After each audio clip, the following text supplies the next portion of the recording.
बोलो जयकारा बोल मेरे श्री गुरु महाराज की जय। सौभाग्यशाली प्रेमी गुरमुखों, श्री परमहंस अद्वैत मत के श्री दूसरी पातशाही जी महाराज एक दिन मौजवश प्रवचन फरमा रहे थे। जैसे विद्यार्थी अपने अध्यापक के पास जाता है और अपने आप को समर्पण कर देता है, और समर्पण करके तो जब अध्यापक उसको पढ़ाता है का खा गा, तो वो उसको बड़े शौक से बड़े दिल से पढ़ता है। जो विद्यार्थी उसके ऊपर विश्वास ना करके और उसको सही ढंग से नहीं पढ़ता, तो वो देखो अपनी लाइफ में सफल नहीं हो पाता। जो अपने आप को समर्पण कर देता है अध्यापक के आगे, तो वो जो टीचर होता है वो उसको पढ़ाता जाता है, वो पढ़ता जाता है। पढ़ते पढ़ते एक दिन इतना कामयाब हो जाता है कि वो मंद बुद्धि वाला जो बच्चा है, तो अध्यापक निर्मल बुद्धि से उसको इस काबिल बना देता है कि एक दिन वो मंद बुद्धि वाला बच्चा अध्यापक के बराबर हो जाता है और अध्यापक बन जाता है। तो ये देखो कि संत महापुरुष जो हैं वो हमें नाम देते हैं, और अगर हम नाम को विश्वास करके सही ढंग से अगर हम उसको जपते हैं, तो एक दिन संत महापुरुष हमको अपने जैसा ही बना लेते हैं। अगर हम उसके ऊपर विश्वास ना करके अगर उसको सही ढंग से नहीं जपते, उनकी युक्तियों को फॉलो नहीं करते, तो हम भी अपने जीवन में असफल हो जाते हैं और फिर जाके 84 लाख योनि में फंस जाते हैं। संत महापुरुष तो यही चाहते हैं कि जो हमारी बिछड़ी हुई रूहें हैं, इन रूहों को इकट्ठा करके इनको नामदान दे के इनको भजन करवा के इनको आवागमन इनका ख़त्म करवा दे। ये जो संसार बनाया है कुदरत ने, ये जो रचना रची है, इसका भी ये आनंद पूरा ले और आगे का भी आनंद पूरा ले। वो ऐसी रचना संत महापुरुषों ने रची है कि वो अपना नाम दे के जगह जगह उन्होंने सत्संग आश्रम बना दिए, जगह जगह उन्होंने हर चीज़ का इंतज़ाम कर दिया कि देखो आप कहीं पे भी जाओ, कैसे भी रहो, किसी जगह पे भी हो, जो वहाँ पे बैठ के भजन करते रहो। भजन के लिए कोई जगह का स्पेशल नहीं होती, जगह के लिए कोई भी जगह पे आप भजन कर सकते हो, किसी भी हालत में हो वहाँ पे भी उस परमात्मा को याद कर सकते हो। अब देखो एक राजा गोपीचंद हुआ है।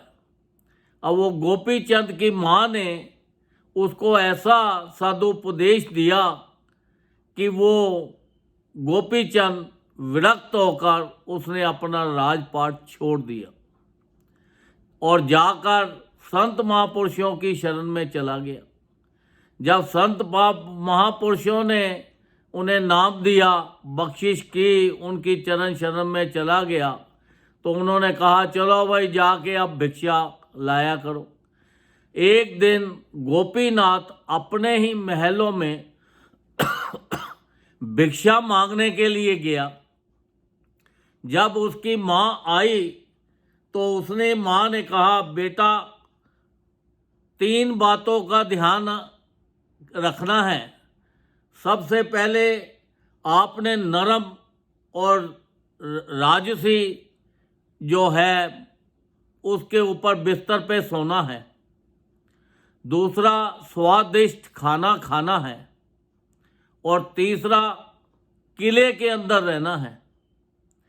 जब ये 3 चीज़ें सुनकर तो राजा गोपीचंद कहने लगा कि माँ, अब मैं बनवासी हो गया हूँ, तो अब ये चीज़ों का मेरे से क्या वास्ता? क्या आप मुझे उलाना दे रही हैं, गुस्सा खा रही हैं? तब गोपीचंद की माँ ने उसे बोला कि ये 3 बातों का बड़ा गहरा रहस्य है, ध्यान से सुनो। पहली बात कि भजन करते करते इतना थक जाओ कि जब बहुत ही नींद आए तो तब अगर आप धरती पे भी सो जाओगे तो आपको वो एक कोमल बिस्तर सा ही लगेगा। इतनी गहरी नींद वहीं पे आपको आ जाएगी कि वो बिस्तर ऐसे लगेगा कि जैसे ये मखमल के बिस्तर पे आप सो रहे हो। दूसरा, जो खाना खाना है, स्वादिष्ट खाना, जब बहुत ज़्यादा भूख लगे, ज़रूरत से ज़्यादा भूख लगे, तब आपने खाना खाना है। उस टाइम आपको रूखा सूखा कैसा भी भोजन मिलेगा तो उसमें खाने में आपको बहुत आनंद आएगा। अगर आपने ये सोचा कि मैं तो राजा हूँ, मुझे तो स्वादिष्ट चीज़ें चाहिए, अगर आप इन चीज़ों का ध्यान करते रहे तो आपका ये जो आपने विराग लिया है ये आपका निष्फल हो जाएगा, आप भक्ति नहीं कर पाओगे। तो तीसरा चीज़ उन्होंने बोला, किले के अंदर रहना। किले का मतलब है कि श्री गुरु महाराज जी के जो नियम बनाए हैं, जो उनकी आज्ञा है, हमें उसके अंदर रहना है। अगर हम उनकी आज्ञा नहीं मानी, उनके नियमों का पालन नहीं किया तो हमारा हाल क्या हो जाएगा? हम सांसारिक चीज़ों में फंस जाएंगे, विषय विकार में फंस जाएंगे और हमारी भक्ति जो है वो नहीं हो पाएगी। तो इसलिए उन्होंने बोला कि किले में रहना, आप उनकी आज्ञा में चलना, ताकि आपका जो ध्यान है ये काम क्रोध विषय विकार इन चीज़ों में ना जाए और आप अपने भजन में सफल हो जाओ और आपका आवागमन खत्म हो जाए और आप संसार के अंदर भी प्रवचन करते रहो, उपदेश देते रहो, इस काबिल बन जाओ। क्योंकि संत जैसे टीचर अपने स्टूडेंट को इस काबिल बना देता है कि वो टीचर से भी ऊपर चला जाता है और टीचर के बराबर हो जाता है। ऐसे ही हमारे जो संत महापुरुष हैं ये हमें भजन करवा के इस काबिल बना देते हैं कि वो अपने जैसा ही बना देते हैं। फिर जब वो अपने जैसा बना देते हैं तो फिर वो संत कहीं पे भी जाएं तो वो आगे फिर और अपना प्रवचन करते हैं और गुरुओं को इकट्ठा करते हैं और उन सब को उनका भी कल्याण करते हैं। तो ये देखो, ये युक्ति है जो हमारे पंचम पातशाही श्री गुरु महाराज जी ने इतनी आसान युक्ति बना दी है कि उसके करने से हमें लाभ ही लाभ है। युक्ति क्या है? 5 नियम, श्री आरती, पूजा, सत्संग, सेवा, सिमरन और ध्यान। जो श्रद्धा सहित करे निश्चय हो कल्याण। ये 5 जो नियम है इतने आसान तरीके बना दिए हैं। अगर हम विश्वास के साथ इनका पालन करेंगे तो हमारा लोक भी सुखी हो जाएगा और परलोक भी सुखी हो जाएगा। ये 5 नियमों से इतना फायदा होता है कि देखो, ये संसार के अंदर संसारिक धन से, संसारिक सुविधा से, संसार की खुशियों से हमें वो माला माल कर देते हैं।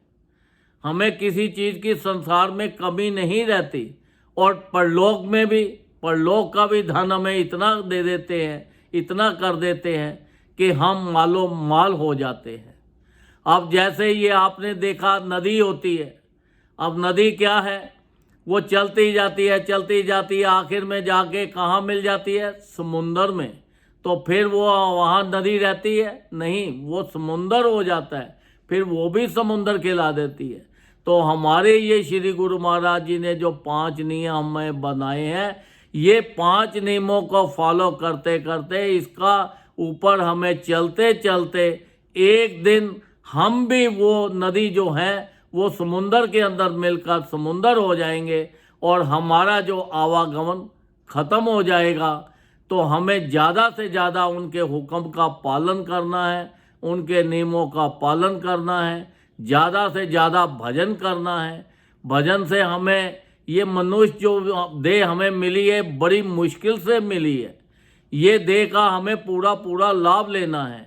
अगर हम ये सोचें कि हम संसारिक चीज़ों के लिए बने हैं और हमें यहाँ परमानेंट रहना है, तो ऐसा नहीं है।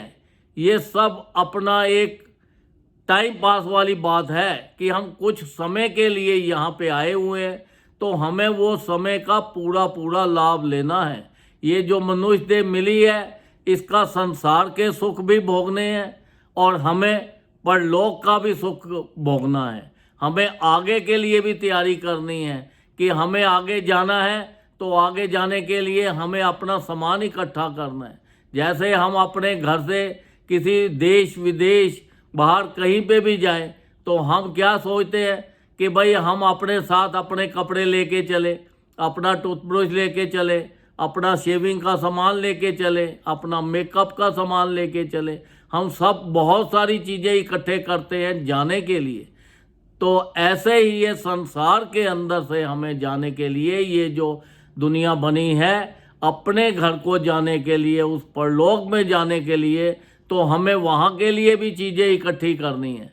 तो वो क्या है? वो हमें नाम धन है, भक्ति है, संसार में अच्छे काम करने हैं, सबके लिए अच्छा सोचना है, सबके लिए जो भी किसी की हेल्प हो सकती है हमें हेल्प करनी है।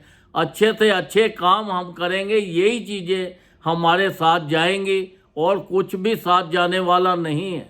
अगर हम किसी से दुर्व्यवहार करते हैं, कटु वचन बोलते हैं, तो उससे हमारा नुकसान होता है, हमारे पुण्यों का नाश होता है। जो हम इतने अच्छे पुण्य करते हैं, भक्ति करते हैं, हमारी भक्ति का नाश होता है। तो हमें ज़्यादा से ज़्यादा संसार के अंदर अच्छे काम करने हैं और अपना लोक परलोक सुखी करना है। भजन ज़्यादा से ज़्यादा करना है ताकि हमारा ये लोक की खुशियाँ भी हम प्राप्त कर सके और परलोक की भी कर सके। और संत महापुरुषों को भी बड़ी प्रसन्नता होगी कि देखो हमने इसको पढ़ाया है तो ये बच्चा कामयाब हो गया है। तो जैसे माँ बाप को खुशी होती है, माँ बाप को खुशी होती है कि देखो अब बच्चा हमारा बड़ा हो गया है, पढ़ लिख के जवान हो गया है, अब ये अच्छी नौकरी करने लग गया है, अच्छा बिजनेस करने लग गया है। चाहे वो माँ बाप को दे या ना दे, पर माँ बाप को कितनी खुशी होती है। तो इसी तरह संसार के अंदर संत महापुरुषों को खुशी होती है कि देखो इसने नामदान लिया और नामदान लेके तो ये कितना अपना इसने भक्ति की, ताकि अपना ये जीवन बड़ी मौजों से संसार की खुशियाँ भी भोग रहा है, अब परलोक की भी जाके भोगेगा। बोलो जयकारा, बोल मेरे श्री गुरु महाराज की जय।